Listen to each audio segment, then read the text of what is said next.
Hello, my friends. Welcome back to Thinking Differently with Kathy Rhodes.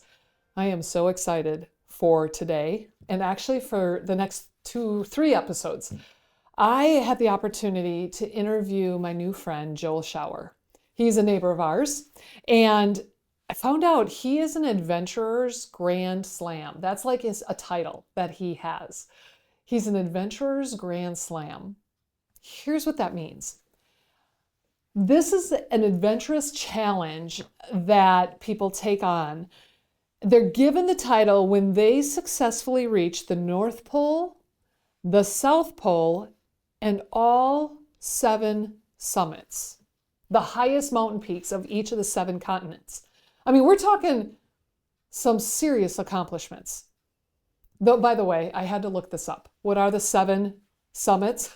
Well, there's Mount Everest, which is the tallest mountain on Earth. There's the highest peak in South America, and to be honest, I can't pronounce it. You can read it on the screen. There's also Denali, which is in Alaska, Kilimanjaro, which is in Africa, Elbrus, which is in Europe, Vinson, which is in Antarctica, and Puncak Jaya, which is in the New Guinea Islands. I hope I pronounced that last one right. Oh, thankfully we're showing you a map. You can see geographically where these are. Well, Joel has successfully completed all of these climbs, all of these adventures, and has this amazing title given to him. But here's the thing. He started these adventures at 48 years old.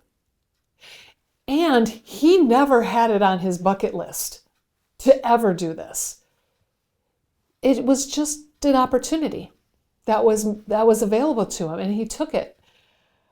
So during this interview, as you watch this interview, this 3-part series of interviews, I want you to really pay attention. Here's what you're going to hear. Okay? First of all, you're going to hear how he failed miserably a few times. He had to go back and do a few things over. He had to do a few climbs over again. Mount Everest was one of them. He didn't make the trip the very first time he attempted. Also, he suffered from altitude sickness disease. I think that was in South America, if I remember right. I think that was his last climb. So we're talking some serious mind games that go on when you have this. Thankfully, as soon as you get down into a safe altitude, it all goes away. He also has a really different angle on trust, specifically with his guide, especially, well, actually, I think all of them. He had a guide, a local person who does it often, who knows how to climb that mountain. He has a different angle. He didn't always necessarily trust his guide, but he was trusting his guide's ability to see who Joel was, to see what Joel's skills were, and to see if Joel had what it takes, if Joel can keep going. I mean, especially when he had altitude sickness. This is the guide's job, to see if we really can make this happen. Now, Joel, bless his heart, also mentions about quitting. He's actually referring to my book, Winners Are Quitters. But he shares about an experience when quitting the experience during the journey, it was necessary, and just the thought process. Talk about thinking differently. Joel shares so many thoughts on how he's had to think differently through these journeys. When we have different adventures in our life, there are always distractions. There's always challenges that come our way. So you're going to hear that too. How did Joel let go of the distractions and let go of control? You have any control issues? There was a model that Joel followed. And what he says is patience, persistence, results, prosperity. Just got to pause a minute. And I think I remember recording it going, wait a minute, what did you just say? Patience and persistence will bring you those results and prosperity. There's so much to learn from these videos. So much to really pause a little bit. Pause before you go forward in listening. I said earlier that he didn't necessarily have this as a bucket list since he was a kid. He wasn't necessarily going after goals. He was embracing opportunities when they were before him. How he got started in climbing mountains, how he continued, it's not what you think it might be from this type of adventurer. My friends, enjoy this first part of this interview. And please come back for more because there's 2 more after this. Be great today, my friends.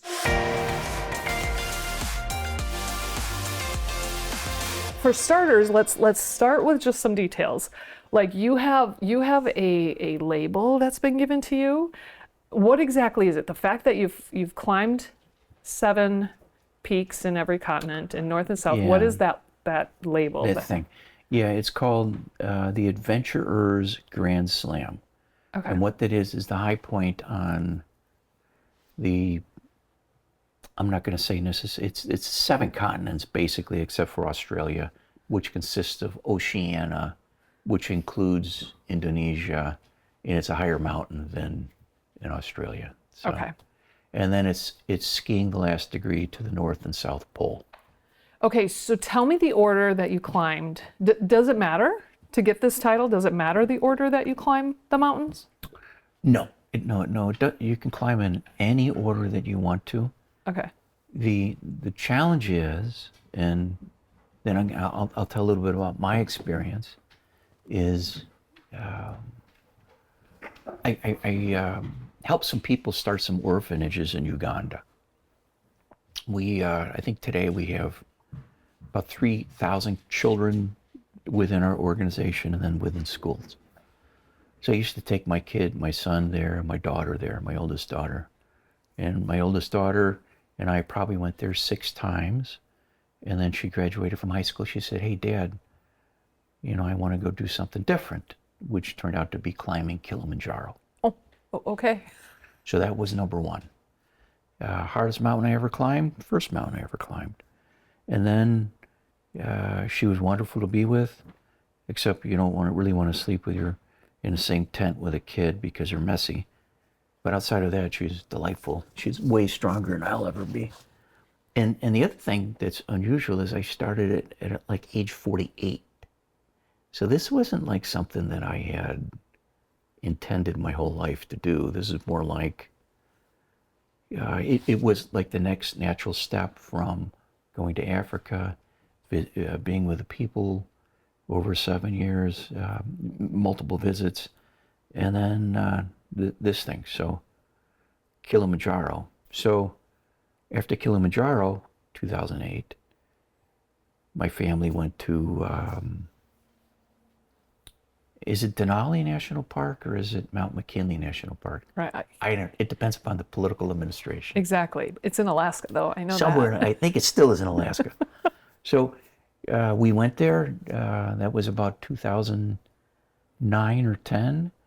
And I looked at that mountain and I said, I really want to be on that mountain somewhere. I didn't have to summit. I just wanted to be there. And I expressed it to my wife, who, God love her, she laughed. And then I took it as permission to go. Obviously, if your wife laughs with you, then it's permission. So to go there really needs training. And then the first stop before then, because you're going to go 3 weeks, you're going to pull a sled, 60 pounds and 60-pound backpack. So 120 pounds, roughly. So your first training would be in Aconcagua, which is the high point in South America, high point in Western, or the Western Hemisphere, high point outside of the Himalaya and the Karakoram. So I went down to Aconcagua, failed miserably, didn't get to the summit. I learned a lot. I took my licks, and then went back to attempt Denali. That was 2013. Now, the mountain in South America, that's on the list too, right? Yes. So you failed miserably, so you had to go back and do that one. Is that right? Multiple times, yeah. Multiple times, because why? Well, the first time, I think what I did is I stayed behind at the summit attempt to tend a kid or a guy who he had issues, and then I was going to get a rest day and go the next day. it didn't turn out that way. So the deal that I cut really wasn't a deal. And the next time was about 2017, and I just didn't get it done. I don't know if it was due to age or it was due to the guides that we had. And then the third time, I hooked up with a really good guide, and which is a great story too. Chaco met me at the airport. Chaco was a window washer as a living. Chaco had like 3 fingers on one hand, and I'm thinking, this guy is going to guide me. He's got 3 fingers on his hand. How can he do that?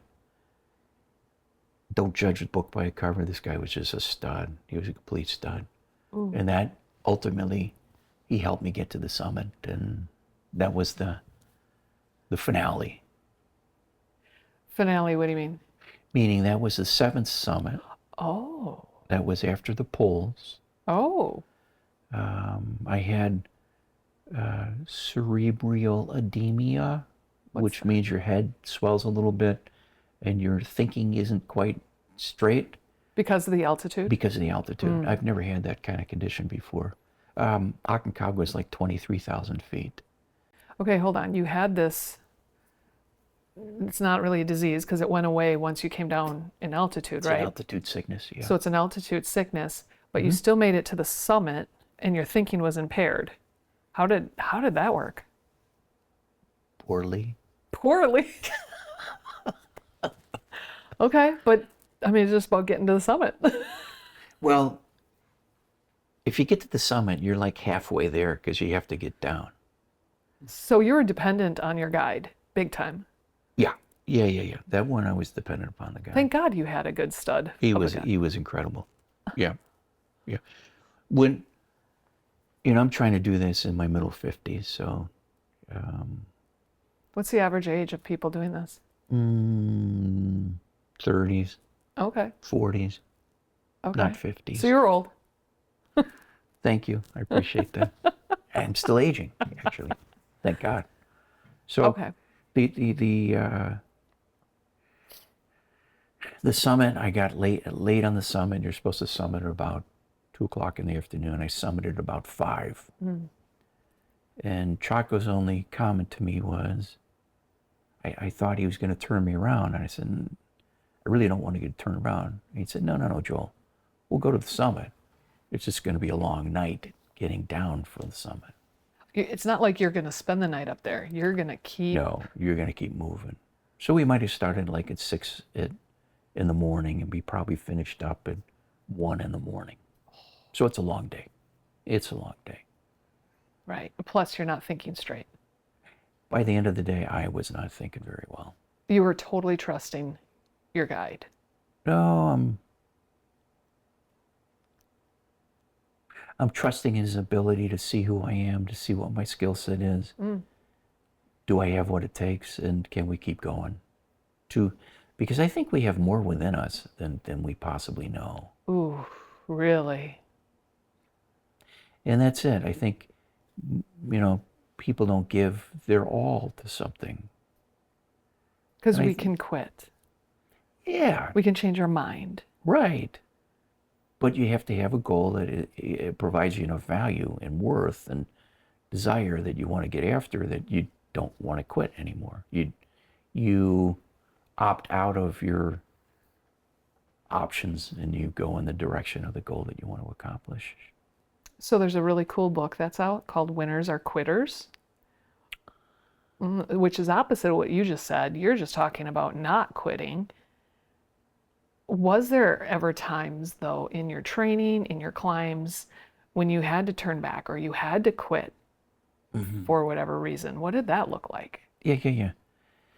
I've heard of that book, Winners Are Quitters. Yeah. Have you read it yet? I am it's on my list to read. Oh, is it on your bookshelf? That's the key. It is. It's out in front of me. My spouse, Kathy, read it, and now it's my turn to read it. So it's going to get read. I promise. I can't wait to hear what you think. Well, Kathy read some excerpts, and she really appreciated it. And I think what the leadership things that you and I both read are they're pretty much Yeah. very similar. So, but you had a question, I forgot it. Right. So what you're talking about is about not quitting. Right. Now Yeah, the book is yeah. about quitting. So talk to me about your training, about your climbs, about your skiing, about everything. And did you ever have times where you did have to quit or you did have to turn back for whatever reason? What did that look like? Yeah, I would say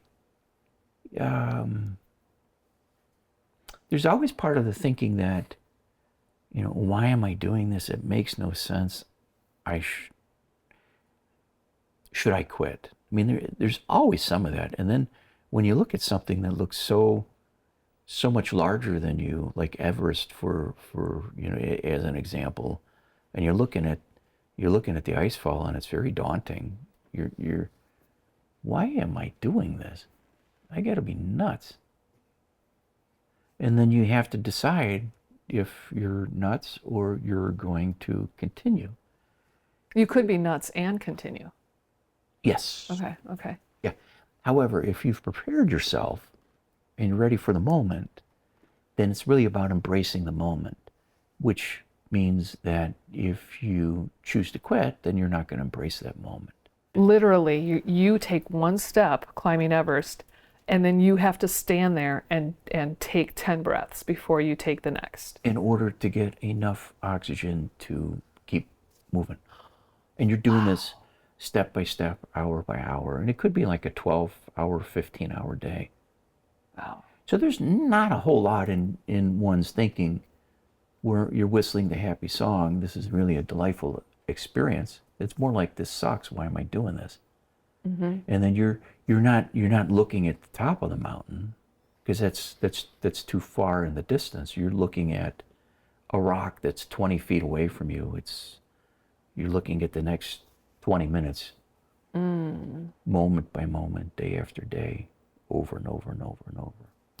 Okay, so the name of the podcast here is called Thinking Differently. Mm-hmm. And everything is about the power within us is based on our thoughts. Mm-hmm. Can you define what were your thoughts during these climbs?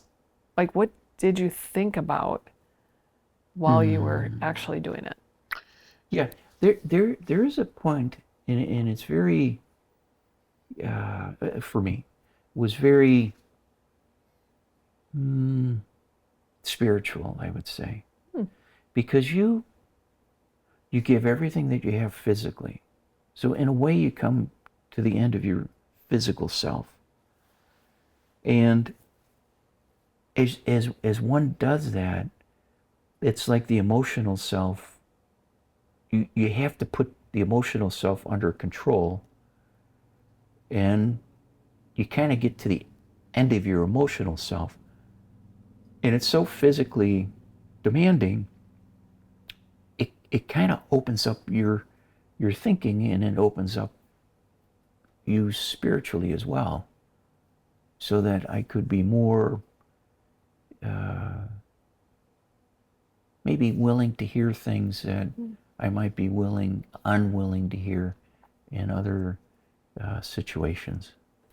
If that makes any sense, I don't know. Mm-hmm. Yeah, it's kind of deep to the point that it's like my brain cannot wrap around that. But you had no distractions up there. You didn't have cell phone coverage. You didn't have people knocking on your door, sending emails, needing things. I mean, you were in your zone, right? Totally in a zone. Absolutely. In essence, and allowed yourself to be in that flow. How do you take that into your everyday grounded life back here at whatever 1,000 miles above sea level? What are we above sea level? 1,000 miles, maybe?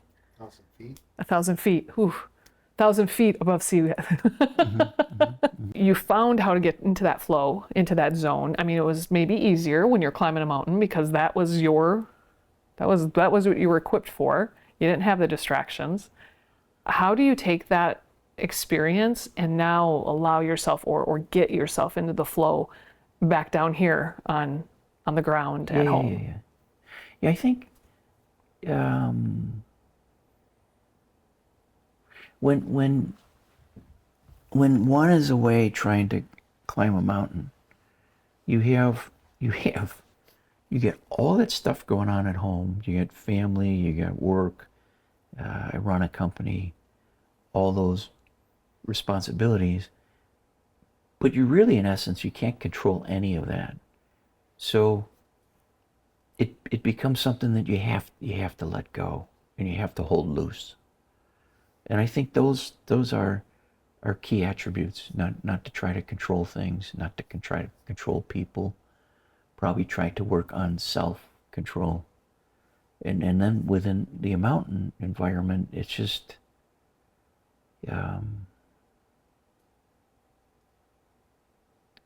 it becomes a very narrow focus, and it becomes very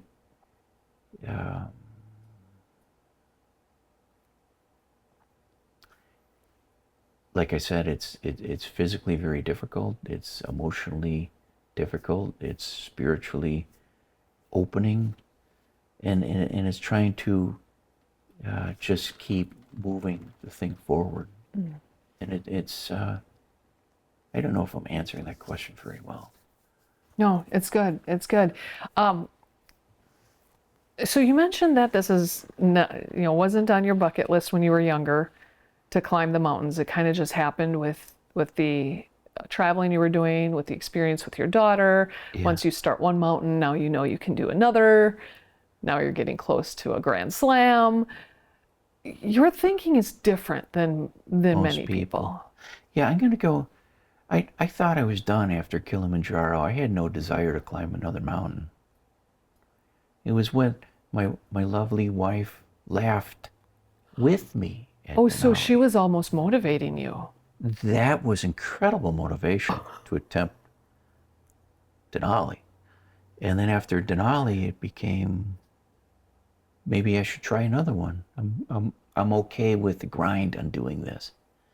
Then I found out a little bit of something about myself too. Was I do well in mountaineering? You call it in the middle of the ping pong ball, when the sky is white, the ground is white, you can't see anything, you don't quite know where you're at, and you have to move forward. That to me is where I seem to have a natural skill or a talent, latent talent or something of that, where I know, it doesn't really matter what's going on. I'm gonna move through it and thrive in that process. Have So you whether always that be in a mountain or in the workplace or anywhere else, have you always known that you've had that ability? I think I've probably had it. It's probably been driven out of me of my knowledge, and then as I've gotten older, it's like, wait a minute, you have this ability. Don't give up your uniqueness for other people that may have less than. So part of it is Matthew Kelly would say, becoming the very best version of yourself. So part of it is doing that. Okay, if this is really who God has made me to be, I should be embracing this in increasing measure. And that's what I've worked. That's work. That's my personal work to do. So you're leaning into those things that maybe come naturally, come easily, the strengths within you. I would almost say just the opposite. Things that are incredibly difficult, Oh, that are not easily obtained, that say quit, that allow you the door open to quit, but not taking the easy out and staying with it and whatever it is, moving it forward. So I'm going to go back. yeah. I really started a company, and then I helped start a couple orphanages in Uganda, and was on these boards for 7 years, 10 years. In that process, I learned how to manage the birthing pains, if that makes any sense. Of you want to start something, okay, you got to get it up and running. That comes at a lot of mental energy and emotional energy, and you got to keep pushing the thing forward. And it rests on you. If you don't push it forward, it's not going forward. Wow. So I did it in business. I did it with the orphanages, and the mountains kind of came as the next venue for that type of thinking. So it's kind of persistence, Yeah. patience and persistence results in prosperity. Oh, I like that. So what John Maxwell says, that leaders see more and see before anyone else, which makes sense. If you're the leader, you're the visionary, you're pressing forward, you're taking them in a direction. So how does that, because when you're on the mountain, right, you're seeing a lot more and you're looking at what's before you, how does all of that convert into business? You mentioned business as well as your volunteering with the orphanages. As a leader who sees more and sees before, how does this relate? That is a wonderful question. Thank you. I think part of it is if one sees things differently or with a different perspective, it could be one is just crazy. Might be that one is absolutely very sane, but no one else has that perspective. So that person gets to look out into the future or envision something that could be, yet that person also has to bear the burden that nobody else sees it. Yeah. Nobody else is going to believe in it. And they bear the weight of it. And that's the birthing pains that I talked about. Yeah. So particularly with business, I started a company and everybody told me I couldn't do it. And they told me I was wrong and they told me it would fail. Thus, it motivated you. Well, actually, I suffer from depression because I absorb what people say to me as opposed to it doesn't bounce off of me. It sinks in. However, then there's something within me that says, no, you got to keep driving this thing forward. And then I think in business, it was like something that God put into me that had to get expressed in a way in business. And the opportunities with the orphanages came to me. I wasn't seeking them. And similarly, I think, I'll take a little variation here. When I was a little kid in Cincinnati, and it was kind of a racially split neighborhood that we were in, all white, no blacks. Yet my best friend in second grade was Maurice. Okay, so Maurice and I were buddies. He used to come to my house to have peanut butter and jelly sandwiches for lunch. We'd go back to school. My mom used to receive phone calls from the neighbors. What is that child doing in our neighborhood? Ooh. She never told me about those phone calls until much later in life. But here I was as a young kid embracing something different than what I was about. And that's kind of been a core to me my whole life. When the opportunity came to go to Uganda, it was another black gentleman and said, come visit my country. I said, okay, let's go. And the opportunity opened up, and he wanted to start some orphanages, and that became a great adventure of its own. Right. Much way starting a company was an adventure. Right. And the mountains then were an adventure. So what I love, though, many times when I was younger and growing up and even talking to people, well, what do you want to be when you grow up? What are you going to do after graduation? What are your goals? And I've always thought that I had to seek something. I had to have this vision. But what I hear you saying is it came to you. The opportunities came to you and you embraced it at that moment when it came to you. You didn't think as a kid, I'm going to be a Grand Slam climber, mountaineer here. I'm going to go North Pole, South Pole, and all these big peaks. It's just the opportunity came and you embraced it. That's beautiful. Yeah. That's amazing. That's just a different way of thinking and living. I think as where I've been blessed, I would say, it's like the door opens and then I make a decision if I'm going to go through it or not. when I went to Uganda, before then, I had a trade show I had to go to. And it was exactly the same period of time that was set for this trip. So I was able to tell Ben Tumaherwe, whose name is about that long, his last name, I couldn't spell it for you. But I said, Ben, I'd love to go with you to Uganda, but I have this responsibility that I have to take care of. I can't go. I am so sorry. And then I thought I was done with it. And then Ben said to me, no, Joel, why don't you just show up after your trade show?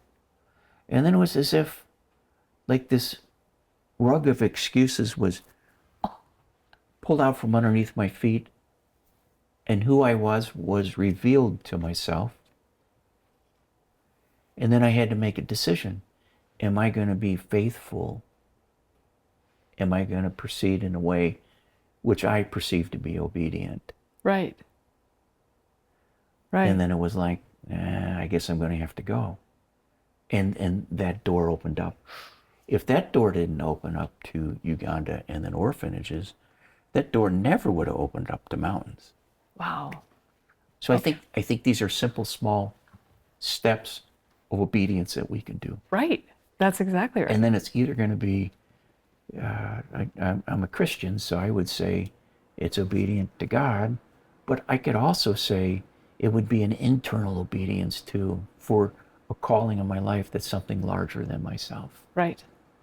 Right. Whatever that is. Whatever that is, you were in ready. order to help become the very best version of myself. I hope this topic has challenged you to think differently as you strive to grow from success to world class. Please follow this podcast, share it with your friends, and follow me and Unity Consulting on all social platforms: Facebook, YouTube, Instagram, LinkedIn, and our website, unityconsultingllc.com. I look forward to connecting with you next time to challenge your habits so that you are more efficient and fully